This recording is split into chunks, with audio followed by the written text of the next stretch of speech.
अभी इस क्वेश्चन में अगर बात करें, आपका प्रॉफिट कितना हो रहा था, प्रॉफिट 5% हो रहा था, ठीक है जी, बट बेसिकली वो लॉस करने वाला था, बट प्रॉफिट कर लिया, और प्रॉफिट करने की वजह से इसको 11 रुपये ज्यादा मिला, ठीक है जी, 11 रुपया ज्यादा मिला। तो फर्स्ट ऑफ ऑल ध्यान रखिएगा, हमें बोला क्या जा रहा है, बोला कॉस्ट प्राइस फाइंड कर लो। तो हमने कॉस्ट प्राइस, जो कॉस्ट प्राइस है, इसको हम लोग ने सोच लिया से एक्स रुपया, ठीक है ना, एक्स सोच लिया, और एक्स का 5% बोला जा रहा है profit, that is x of 5%, ठीक है जी।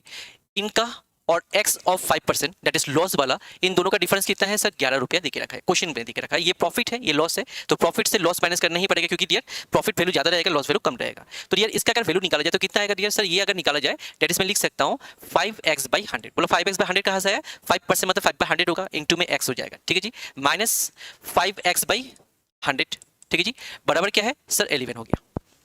क्लियर मेरा बात, मैं फिर से बोल रहा हूँ, आपका ये दोनों जो है, दोनों का डिफरेंस बोला जा रहा है, ये आपका 11 रुपये ज्यादा मिला, दैट मींस इन दोनों का डिफरेंस 11 होना चाहिए, ठीक है जी। तो अगर मैं देखूं ये जो वैल्यू है, ये बेसिकली अगर मैं 5 रुपीज का अगर निकालने जाऊँ तो ये गलत हो जाएगा, क्योंकि आपका डियर पहले प्रॉफिट हो रहा था, तो ये 105 वैल्यू आ जाएगा। क्यों आएगा, प्रॉफिट होने की वजह से, और ये लॉस होने की वजह से डियर माइनस करेंगे, दैट विल बी 95% हो जाएगा।